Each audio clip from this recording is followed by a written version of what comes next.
الصلاۃ والسلام علیک یا نبی اللہ وعلی آلک واصحابک یا نور اللہ۔ فرمان مصطفیٰ صلی اللہ تعالی علیہ وسلم، تم اپنی مجلسوں کو مجھ پر درود پڑھ کے راستہ کرو کہ یہ بروز قیامت تمہارے لیے نور ہوگا۔ صلو علی الحبیب صلی اللہ تعالی علی محمد۔ آج ہم سورہ کہف سے دو واقعات سنیں گے جو سٹرینج ہیں اور بہت سے اس میں سبق موجود ہیں۔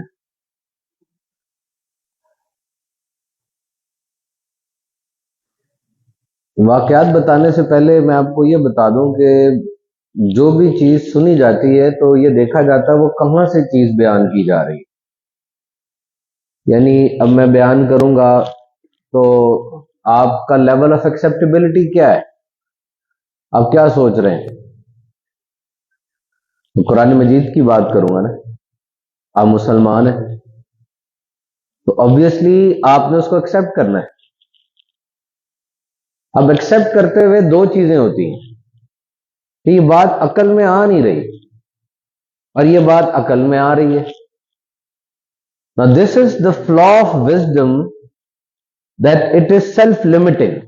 عقل کا پرابلم یہ ہے، عقل کا یہ مسئلہ ہے کہ اس کی سمجھ میں اگر کچھ نہ آئے تو اس کو ریجیکٹ کر دیتی ہے۔ یہ چیز ہم نہیں کریں گے بینگ اے مسلم۔ ٹھیک ہے، آپ جس جگہ پہ کام کر رہے ہیں، سائنٹسٹ ہیں، وہاں پر آپ کے آگے کوئی فارمولا آتا ہے، آپ اس فارمولے کو گیس کرتے ہیں، آپ کے نالج کے ان اکارڈنس وہ چیز نہیں ہے تو آپ اس کو ریجیکٹ کریں گے، ورنہ ریزلٹس نہیں آئیں گے۔ لیکن قرآن مجید کے اندر جو چیز بیان کی گئی اور جس انداز سے اس کو اسلام نے ہمیں سکھایا، ہم نے اس کو ایکسیپٹ کرنا ہے۔ آپ دیکھتے ہیں کوئی مشین آتی ہے چائنا سے تو اس کے ساتھ مینول آتا ہے، یار اس مشین کو استعمال کرنے کی یہ انسٹرکشنز ہیں، and if you will not follow these instructions, this gadget, this equipment will not benefit you۔ اگر آپ یہ ہدایات نہیں مانیں گے تو یہ مشین آپ کو فائدہ نہیں پہنچائے گی۔ Similarly, each and everything is like this۔ تو قرآن مجید ہمارے پاس آیا، کتنی شاندار کتاب ہے، اللہ کا کلام ہے، دنیا کی ہر خوش کرتی چیز کا بیان ہے، دنیا کا ہر مسئلہ اس کے اندر الیبوریٹلی بتا دیا گیا ہے۔ ہمیں نظر نہ آئے، سمجھ نہ آئے وہ الگ بات ہے، لیکن ہے۔ تو اس سے فائدہ کون اٹھا سکتا ہے؟ جس طرح مشین کے لیے سپیکس دیے جاتے ہیں، اسی طرح قرآن پاک کی پہلی سورت جو دوسری سورت ہے سورۃ البقرہ، اس میں بتایا گیا ہے کہ وہ کون سے لوگ ہیں جو کہ اس کتاب سے فائدہ اٹھا سکیں گے۔ پہلے بتا دیا گیا، ذالک الکتاب لا ریب فیہ۔ تم بات کرتے ہو تو سن لو، اس میں تو شک کی بھی گنجائش نہیں، اس میں شک نہیں ہے۔ تمہاری سوچ میں، تمہاری سمجھ میں، تمہاری ذات میں شک ہو سکتا ہے، اس میں شک کی گنجائش نہیں۔ ہدی للمتقین، اللہ، یہ متقین کے لیے ہدایت ہے۔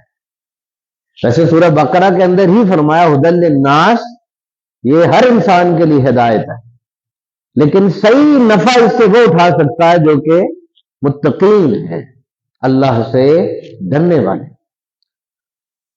الذین یؤمنون بالغیب، وہ جو غیب پر ایمان لائے، یہ میں بتانا چاہ رہا ہوں۔ تمہیں جو کہا نبی پاک نے، تم اس پر ایمان لے آتے ہو، اب تم اس کتاب سے فائدہ اٹھا سکتے ہو۔ آخرت تم نے نہیں دیکھی، جنت اور دوزخ کا بیان سنا نہیں دیکھا، ایمان لاؤ۔ سب سے بڑا غیب تو خود رب تعالیٰ کی ذات ہے۔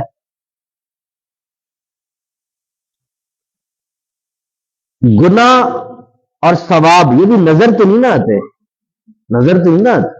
اس نیکی کا آپ کو 10 ثواب مل گیا، کہاں 10 نظر آتا ہے؟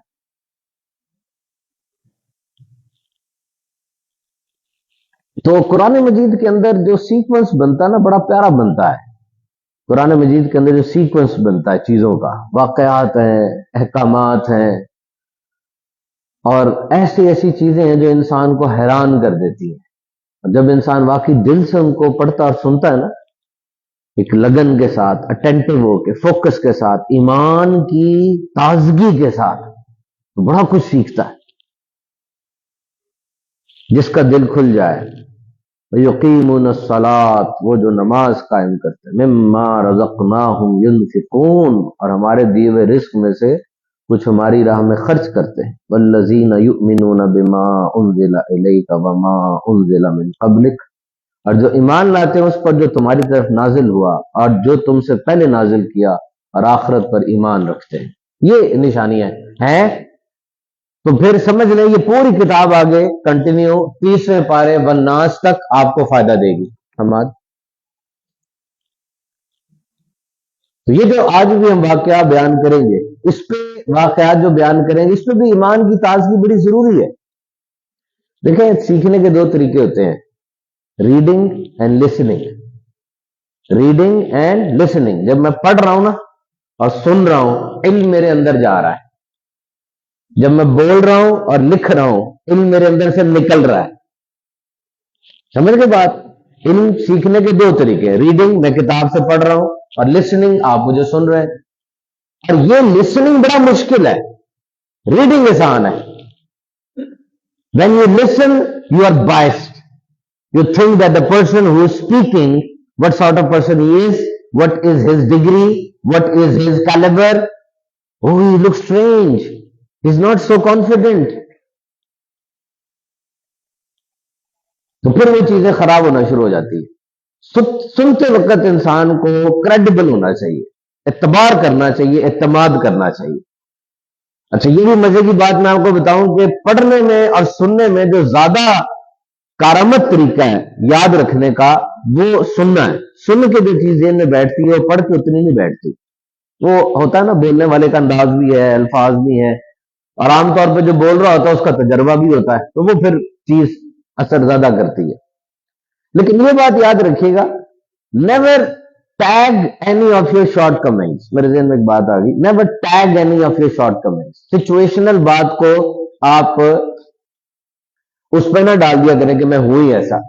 مثال کے طور پہ آپ آئے کہیں بیان کرنے کے لیے، آپ نے پبلک سپیکنگ کرنی ہے، 10 بندوں میں بیان کرنا ہے، آپ نہیں بیان کر سکے. آپ نہیں بیان کر سکے. میں بھی آپ سے کہوں کھڑے ہو کچھ جملے بولے، آپ نہیں بیان کر سکے. اب آپ اپنے اوپر یہ ٹیگ نہ لگا دیجیے گا کہ میں تو ہوں، حوصلہ ہی نہیں میرے کے اندر، میں تو ہوں less confident. No, that is situational. ہو سکتا ہے اس وقت کوئی پرابلم ہوئی ہو آپ کو. اگر آپ کہہ دیں گے میرے یہاں حوصلہ ہی نہیں ہے، اب ساری زندگی آپ کو یہ بات یاد رہے گی کہ تم میں حوصلہ نہیں ہے، تبھی تم اس دن کھڑے ہو کے بیان نہیں کر سکے نا. بچے کو بھی یہ نہ کہیں اس کے ہاتھ سے کچھ گر گیا اور تمہارے تو ہاتھ ہی پھسلتے ہیں، تم تو ہو ہی ایسے. وہ ایسا نہیں ہے، اس وقت کچھ ہوا ہے، ہاتھ واقعی پانی لگا ہوا تھا یا نیچے سے ٹھوکر لگ گئی، اس کو پکا پکا کر دیا اس کے اوپر، تم وہی لاپرواہ. Don't tag. This tagging is bad. انسان فطرتاً بڑا عجیب سا مخلوق، آپ نے نوٹ کیا؟ ٹھنڈ ہو تو ہم چاہتے گرمی ملے، گرمی ہو جب ہم کہتے ٹھنڈ ملے. مطلب جو نہیں ہوتا وہی چاہیے ہوتا ہمیں. تو میں آپ سے بات کر رہا تھا، دو جو واقعات ہم بیان کریں گے، اس میں پہلی بات کی گئی حضرت ذوالقرنین رضی اللہ تعالیٰ عنہ کی. حضرت ذوالقرنین یہ نبی نہیں تھے، یہ اللہ کے بہت نیک بندے تھے. ان کا نام سکندر تھا اور قرآن مجید میں ان کا ذکر آیا. یہ حضرت سام بن نوح کی اولاد میں سے تھے. ذوالقرنین، 2 سینگوں والا. Why he has been named Zulqarnain? ان کو کیوں ذوالقرنین کہا جاتا تھا؟ نبی پاک صلی اللہ علیہ وسلم نے ارشاد فرمایا، یا تو ان کے 2 گیسو تھے، 2 بال تھے ان کے ایسے، یا تو ان کا جو ہیلمٹ ہوتا اوپر جو پہنتے ہیں نا، خود ہوتا جو جرنیلز پہنتے تھے پرانے دوروں میں، اس میں 2 سینگ بنے ہوئے تھے. یا تو انہوں نے 2 کرن صدی کو بھی کہتے ہیں اور کرن سینگ کو بھی کہتے ہیں، 2 صدیاں دیکھی ہیں انہوں نے. اور یا اس کی وجہ یہ کہ یہ زمین کے دونوں سینگوں تک، یعنی زمین کے دونوں اپوزٹس تک گئے ہیں، یہ جس کا ذکر قرآن میں آیا. یا یہ بھی ہو سکتا ہے کہ ان کے جو والدین تھے، امی اور ابو، دونوں بہت زیادہ نجیب الطرفین اور شریف آدمی تھے، تبھی بھی ان کو کہا جا سکتا ہے. تو انہوں نے یہ سنا کہ حضرت سام بن نوح کی اولاد میں سے کوئی آب کوثر پیے گا، جام حیات پیے گا. وہ پانی پی کے پھر انسان مرے گا نہیں۔ اچھا، ان کی خضر علیہ السلام کے ساتھ ریلیشن شپ ہے، یہ ان کے کزن ہیں، خالہ کے بیٹے ہیں، اور تو خضر علیہ السلام یہ نبی ہے، اور یہ ذوالقرنین رضی اللہ تعالیٰ عنہ کے جنگلوں میں وزیر تھے۔ اب دنیا میں 4 بندوں کو پوری دنیا کی بادشاہت عطا ہوئی ہے، 2 کافر اور اس میں 2 مومن ہیں۔ کافر بخت نصر اور نمرود ہے، اور مومن سلیمان علیہ السلام اور یہ ذوالقرنین، ساری امپائر ان کو ملی۔ تو یہ سننے کے بعد حضرت خضر علیہ السلام کے ساتھ اس آب حیات کی تلاش میں نکلے، اس چشمے میں وہاں پہنچ گئے۔ حضرت خضر علیہ السلام نے وہ پانی پی لیا، ان کے نصیب میں نہیں تھا، یہ نہیں پی سکے۔ پھر یہ مغرب کی طرف گئے، اور قرآن مجید میں آتا ہے کہ انہوں نے وہاں پہ سورج کو غروب ہوتے دیکھا، جس طرح کوئی سیلر ہو اور وہ سمندر میں جا رہا ہو تو اس کو سورج بالکل پانی میں گرتے ہوئے لگے گا نا، اسی طرح کیچڑ کے اندر ان کو ایسے لگا سورج غروب ہو رہا ہے۔ وہاں ایک قوم تھی، اس کا نام ناسک تھا، وہ قوم بہت زیادہ وحشی ٹائپ تھی، انہوں نے جانوروں والے لباس پہنے ہوئے تھے اور سمندری مخلوق کو کھا رہے تھے، تعداد بہت تھی۔ انہوں نے اپنے لشکر کے ساتھ ان کو چیلنج کیا، ایمان کی دعوت دی اور وہاں پر جہاد کیا، جو مان گیا اس کو کچھ نہیں کہا، باقیوں کو قتل کر دیا۔ پھر وہاں سے یہ مشرق کی طرف گئے، مشرق is the place where sun rises, and at that place he witness the sun rising, یہ وہاں گئے نا سورج نکل رہا تھا، اور کہتے ہیں وہاں جو مخلوق تھی نا وہ سورج نکلتے وقت گھس جاتے تھے کوہ میں اور غاروں کے اندر، اور جب سورج نکل آتا پھر نکل کے اپنی روزی روٹی تلاش کرتے تھے۔ ان کے ساتھ بھی جنگ ہوئی اور ان کو بھی وہی کام کیا۔ پھر یہ اس کے بعد اور طرف نکل گئے، وہاں کہتے ہیں کہ 2 پہاڑ تھے،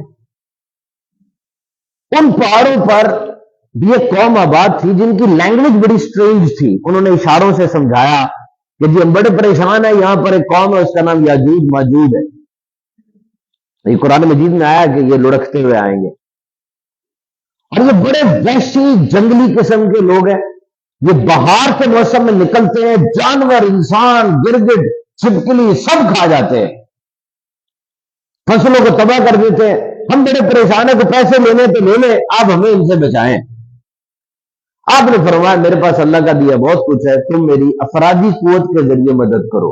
دونوں پہاڑوں کے درمیان جناب ایک زبردست انجینئرنگ شروع ہوئی، اور یہاں پہ جو قرآن مجید کے آیات ہے نا وہ میٹلرجیکل انجینئرنگ سے ریلیٹ کرتی ہیں۔ میرا بیان ہوا تھا یو ٹی کے میٹلرجیکل ڈپارٹمنٹ میں، کوئز تھی ان کی، وہاں پر میں نے وہ ریلیٹ کی تھی۔ تانبے کا ذکر ہوا، لوہے کا ذکر ہوا، کوئلے کا ذکر ہوا، ان کو میلٹ کر کے ایک مکسر بنانے کا ذکر ہوا، اس سے دیوار بنانے کا ذکر ہوا، اس کی اسٹرینتھ اور مضبوطی کا ذکر ہوا۔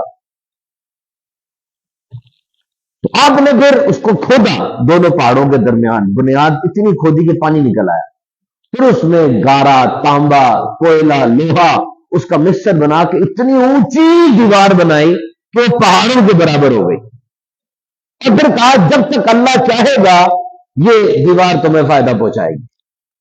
اور اس کے بعد جب یاجوج ماجوج وہاں سے نکلے، انہوں نے دیکھا دیوار ہے، انہوں نے اوپر چڑھنے کی کوشش کی، پھسل گئے، توڑنے کی کوشش کی، ٹوٹی نہیں۔ بہرحال بڑی جان فشانی کے ساتھ وہ توڑ رہے ہیں اس دیوار کو، اور توڑ دیتے ہیں، رات تک جتنی ٹوٹتی ہے چلے جاتے ہیں، پھر کچھ کہتے نہیں چلے جاتے ہیں، پھر اگلے دن آتے ہیں، اللہ دیوار کو پھر اتنا بلند کر دیتا ہے، اور جب قیامت قریب آئے گی وہ آئیں گے اور آ کر دیوار اتنی ہی ٹوٹی ہوگی جتنی یسٹرڈے تھی، اور پھر وہ زمین پہ حملہ کر دیں گے، اور بڑا خطرناک حملہ ہوگا۔ حضرت عیسیٰ علیہ السلام آ چکے ہوں گے، وہ اللہ کے حکم سے کوئی طور پہ چلے جائیں گے، اور یہ گزریں گے، یہ سمندروں کے اوپر سے گزریں گے، تعداد اتنی ہے کہ یہ پانی پورا پی لیں گے۔ انہی کا جو گروہ پیچھے آ رہا ہوگا وہ سمندر کو دیکھے گا تو سوچے گا یا کوئی پانی بھی تھا کبھی، یعنی اتنا پی لیں گے، تباہی مچاتے ہوئے آگے جائیں گے، اور پھر کہیں گے ہم نے زمین والوں کو تباہ کر دیا، اب آسمان والوں کو تباہ کرتے ہیں۔ یہ تیر پھینکیں گے آسمان کی طرف، ان کے تیروں کی نوک پہ خون لگ جائے گا، اور پھر حضرت عیسیٰ علیہ السلام دعا فرمائیں گے، ان کی گردن میں کیڑا پیدا ہوگا، یہ سب مر جائیں گے، اور پھر اللہ حکم فرمائے گا، وہ پرندے آ کے ان کی لاشوں کو جہاں اللہ چاہتا ہے وہاں پہ ڈال دے گا۔ یہاں پہ ایک بات پتہ چلتی ہے یہ قرآن پاک کی آیت ہے. اور ہرگز کسی چیز کے متعلق نہ کہنا کہ میں کل یہ کرنے لگا ہوں مگر یہ کہ اللہ چاہے, اور جب تم بھول جاؤ تو اپنے رب کو یاد کر لو اور کہو کہ قریب ہے کہ میرا رب مجھے اس واقعے سے زیادہ قریب ہدایت کا کوئی راستہ دکھائے. یہاں پر اسلامی تعلیمات کی بڑی پیاری بات کی گئی کہ تم جب بھی کوئی کام کرو انشاءاللہ کہہ دیا کرو, انشاءاللہ کہنے کی عادت بنا لو. اور اسی صورت میں جب نبی پاک صلی اللہ علیہ وسلم سے پوچھا صحابہ نے کہ روح کے بارے میں, اصحاب کہف کے بارے میں اور ذوالقرنین کے بارے میں بتائیے, نبی پاک نے فرمایا میں بتاتا ہوں. آپ نے انشاءاللہ نہیں فرمایا تو کچھ ضرورت بنی نہیں آئی, اور پھر یہ آیت نازل ہوئی. اب کب انشاءاللہ کہنا ہے, عادت بنا لیں گے تو بڑا صحیح ہو جائے گا کام, نہیں تو حضرت عبداللہ بن عباس فرماتے ہیں کہ ایک دفعہ کام کر لو پھر جب بھی تمہیں یاد آئے انشاءاللہ کہہ دو, سال تک کہہ دو. لیکن حسن بصری فرماتے ہیں اسی محفل میں جہاں بات ہو رہی تھی وہیں پہ انشاءاللہ کہنا ضروری ہے. سورۃ ذوالقرنین علیہ السلام رضی اللہ تعالیٰ کا واقعہ ہم نے سنا. یہ واقعہ ہمیں اللہ تعالیٰ کے نیک بندوں کی عظمت کا بتاتا ہے. We must have a deep connection with our past. اور دوسرا واقعہ بڑا مشہور ہے اور بہت ہی زبردست ہے. اس واقعے کے اندر جو یہ آیت ہے نا, اور وہ کتا غار پر پاؤں پھیلائے بیٹھا ہے, بڑی بات ہے. قرآن مجید کے اندر ایک جانور ہے, کتا ہے, اور اس کتے کی بات کی جا رہی ہے, اس کے بیٹھنے کے سٹائل کا بتایا جا رہا ہے. دیکھیں اس کے بیٹھنے کے سٹائل کا کہ وہ کتا غار کے دھانے پر پاؤں پھیلائے بیٹھا ہے. کیا تھا اس کتے میں جو اس کا ذکر قرآن میں ہو گیا؟ کتا ہے. جب اصحاب کہف نکلے تھے نا تو تعداد 7 تھی, پیچھے یہ کتا آ رہا تھا, تو نے کہا تم نہیں آؤ ہمارے ساتھ. کتا اس کی فطرت بھونکنا ہے, بھونکو گے تو ہم پکڑے جائیں گے. تو کتے نے منہ موڑ کے فصیح انسانی زبان میں کلام کیا. تفسیر خازن میں, تفسیر صابی میں لکھا ہے, کتا کہتا ہے میں تم لوگوں کی خاطر اپنی گندی فطرت چھوڑ دوں گا, میں اپنے آپ کو بدل لوں گا تمہارے لیے, میں نہیں بھونکوں گا. انہوں نے پھر ساتھ لے لیا اس کو. اور جب جب اللہ ان کو کروٹ دیتا تھا نا, اصحاب کہف کو سال میں 10 محرم کے دن کروٹ دی جاتی تھی, کیونکہ لیٹے رہنا ایک پوزیشن میں تو پرابلم کرتا ہے نا. اب مجھے جن کے والدین بیچارے پیشنٹ ہے, بیڈ ریڈن ہے, you know well what is bed sores, you know what is bed sores. یہ جو بوڑھے لوگ بیڈ ریڈن ہوتے ہیں, لیٹے رہتے ہیں, وہ ان کا جسم کانٹیکٹ رہتا ہے بستر کے ساتھ, تو وہاں زخم بن جاتے ہیں نا, اس کو بیڈ سورز کہتے ہیں. وہ جو اوریجنل بیماری ہوتی ہے اس سے زیادہ خطرناک وہ زخم ہوتا ہے, وہ نہیں ٹھیک ہوتا. یو کی not be in contact with someone. ہم نے پہلے بھی بات کی تھی کہ use otherwise you will lose. تمہیں ایک ایک چیز کا استعمال کرنا پڑے گا, نہیں تو وہ چیز تم کھو بیٹھو گے. تمہارا جسم اللہ نے بنایا ایسا ہے, اس کا استعمال کرتے رہو گے, یہ چلتا رہے گا, فائدہ دے گا. جس جگہ کی چیز رک جائے گی وہ چیز فائدہ دینا بند کر دے گی. This is how this human body anatomy demands. We should use otherwise we lose. تو جب جب رب تعالیٰ اصحاب کہف کو کروٹ دیتا, کتے کو بھی کروٹ دیتا تھا. اللہ کے نیک بندوں سے محبت کا صرف دعویٰ کافی نہیں ہے, یہاں سے یہ پتہ چلتا ہے, بلکہ ان نیک بندوں کے ساتھ رہ رہے تو اپنی گندی عادتیں بھی بدلو. یہ بادشاہ تھا, اس کا نام دقیانوس تھا, شہر کا نام افسوس تھا. کچھ روایتوں میں ہے تو عیسیٰ علیہ السلام کے آسمان میں اٹھائے جانے کے بعد یہ واقعہ ہوا ہے, اور کچھ روایتوں میں آپ سے پہلے یہ واقعہ ہوا ہے. لیکن یہ واقعہ اہل کتاب کی کتابوں میں موجود تھا. انہوں نے نبی پاک سے پوچھا بھی کہ آپ تو 309 سال کہہ رہے ہیں جبکہ ہمارے پاس 300 سال لکھا ہوا ہے. تو نبی پاک نے فرمایا تم شمسی سال سے بتا رہے ہو, ہم دوسرے سال سے بتا رہے ہیں, اس میں ایک صدی میں 3 سال ایڈ ہو جاتے ہیں تو یہ 309 بن جاتے ہیں. بادشاہ کافر تھا اور اس نے کہا کہ سجدہ کرو مجھے. یہ درباری سے قافلے ساتھوں کے ساتھوں یہ درباری تھے اور بڑے مقرب تھے اس کے. اس نے کہا تمہیں 1 دن کی مہلت ہے, اگلے دن تک مان لو تو بچ جاؤ گے, نہیں تو میں تمہیں مار دوں گا. انہوں نے اللہ کے دین کے لیے ہجرت کی. ابھی سب قرآن پاک میں لکھا ہے کہ جب انہوں نے ہجرت کی, اس سے ظاہر ہوتا ہے کہ اپنے ایمان کو بچانے کے لیے گھر چھوڑنا پڑے تو چھوڑ دینا چاہیے. کبھی کبھار واقعی حالات ایسے ہو جاتے ہیں, ایمان نہیں بچ رہا ہوتا. آپ کے سامنے بھی ہے نا یہ بات. اپنے ارد گرد دیکھیں، پاکستان کے ارد گرد دیکھیں، ہے نا جگہ جہاں پہ ایمان بچانا مشکل ہو جاتا ہے، اسلامی شعار کے اوپر عمل نہیں ہو پاتا، پھر یہ ایکشن ہوتا ہے. یہ نکل گئے اور اس غار میں چلے گئے، اس غار میں چلے گئے، غار میں جا کر یہ سو گئے. بادشاہ کو پتا چلا، بادشاہ نے حکم دیا کہ اس غار کے باہر سے ہی نا گرا دو، غار کو بند کر دو. اب جو مستری تھا وہ نیک آدمی تھا، اس نے حکم پر عمل تو کیا، لیکن اس نے یہ ساری کہانی لکھ کر نا بنیاد میں رکھ دی، اور اس کی ایک کاپی وہ بادشاہ کے خزانے میں بھی رکھ دی کہ یہ ساتوں درباری تھے، اللہ کے نیک آدمی تھے، بادشاہ تھا، یہ سارا تھا، یہ سن تھا، ایوری تھنگ واز ڈاکومنٹڈ. اور یاد رکھنا، یہ ہسٹری لکھنا بڑی بات ہوتی ہے. کسی نے لکھا اپنی کتاب میں کہ تاریخ دان کے پنجوں سے بچنا بڑا مشکل ہے. آپ آج سے 100 سال پہلے جو ہوا آپ کو تو نہیں پتا، آپ نے تو نہیں دیکھا، جو تاریخ دان نے کتاب میں لکھ دیا وہ یہ پڑھیں گے نا. تو بعض بادشاہ تاریخ دانوں کو اجازت نہیں دیتے تھے کچھ لکھنے کی، ان کی سلطنت میں کوئی ان کے بارے میں لکھ دیتا تھا اس کو مار دیتے تھے. تاریخ دان درباری ہوتے تھے، جو میں کہہ رہا ہوں میرے بارے میں وہی لکھو، تاکہ 200 سال کے بعد میری وہی بات آئے جو میں چاہتا ہوں. ہسٹورینز جنہوں نے اپنی کتاب میں لکھا کہ the nation or the culture was not in contact with the history has no rules.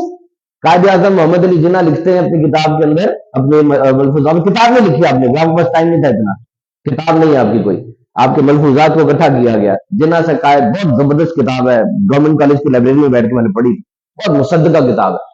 لکھتے ہیں کہ جس قوم کا، جس ثقافت کا اپنے ماضی کے ساتھ رابطہ نہیں ہے، وہ ایسا درخت ہے جس کی شاخ نہیں، جس کی جڑ نہیں، جڑ کے بغیر کیسے درخت چلے گا.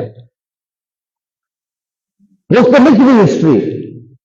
وہ 300 سال سو رہے، 300 سال کے بعد ان کی جاگ کھلی.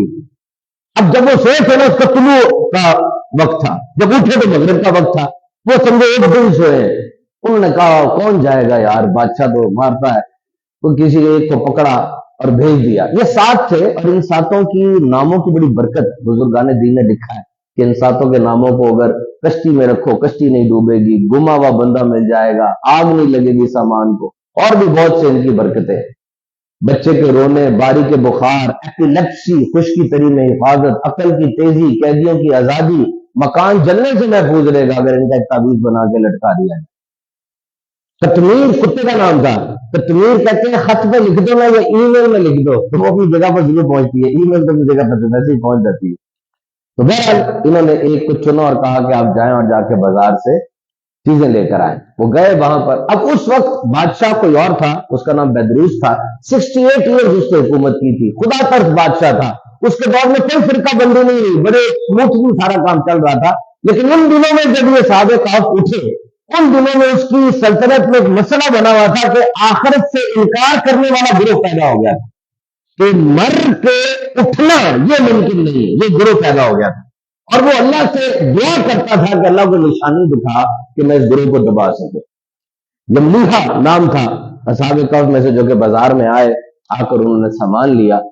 سب کچھ بدلا ہوا تھا، ایوری تھنگ واز ڈفرنٹ، جغرافی، بازار، ایوری تھنگ. انہوں نے 300 سال پرانا سکہ دیا. نان بھائی نے کہا بھی اس کو تو کوئی دولت مل گئی ہے. اس نے کہا کہاں سے آئے ہو؟ کہا جی ہم یہیں کے آئے ہیں. یہ سکہ تمہارے پاس کیسے آیا؟ بادشاہ کو خبر ہوئی، بادشاہ آیا، آ کر جب دیکھا تو وہ تختی ہسٹورین کی وہ نکلی، سب کچھ ثابت ہو گیا. ساروں کو بلایا اور کہا دیکھو جو اللہ اس پر قادر ہے تو وہ ہم سب کو بھی اٹھانے پر قادر ہے. بادشاہ وہیں کھڑا تھا. انہوں نے بادشاہ کو دعا دی اور اندر جا کے یہ لیٹے. اللہ نے ان کو موت دے دی، اللہ نے ان کو موت دے دی.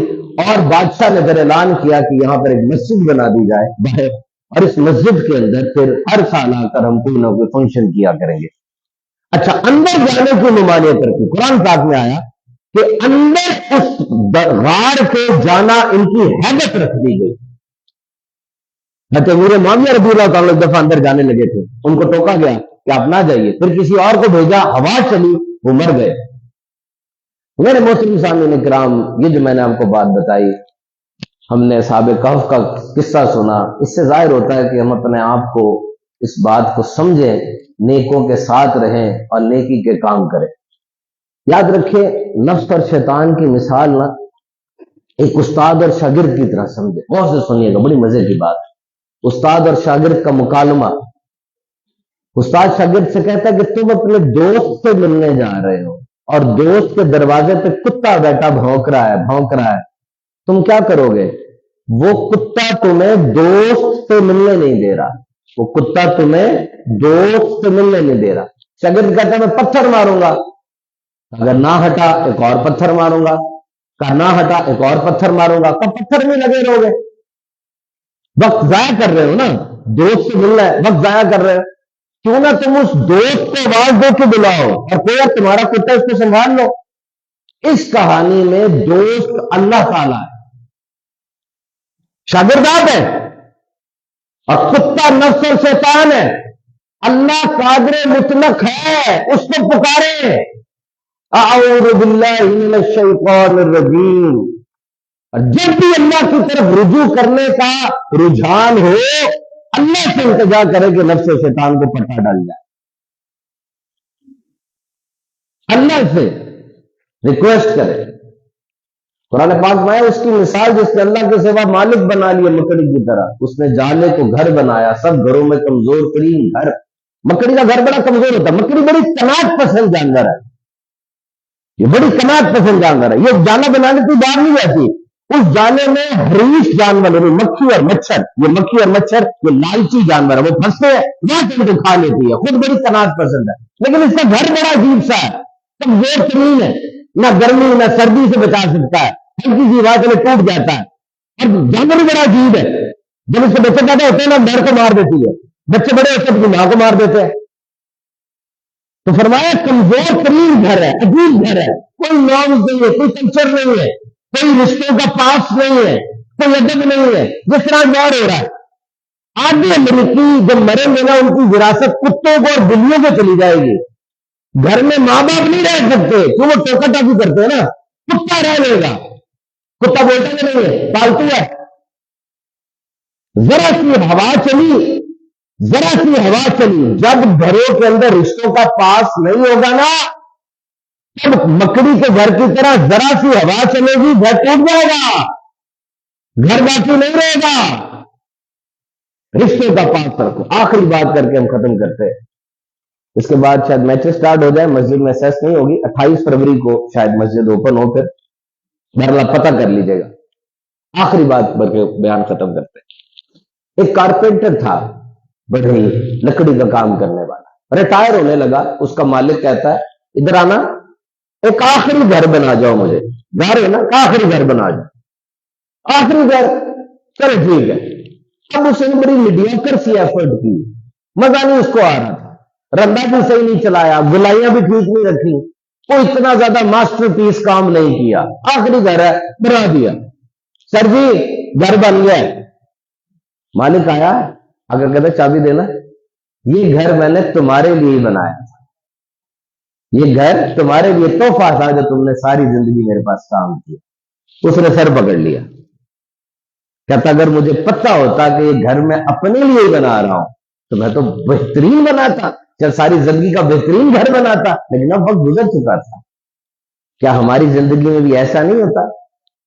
ہم ساری زندگی جو دوسروں کا نقصان کرتے جا رہے ہیں، جعل سازی، دھوکہ، ناجائز، ملاوٹ، رشوت، سفارش، ہم تمہیں صرف دوسروں کا دھوکہ کر رہے ہیں.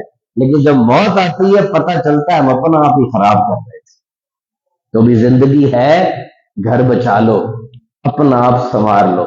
آمین بجاہ نبی.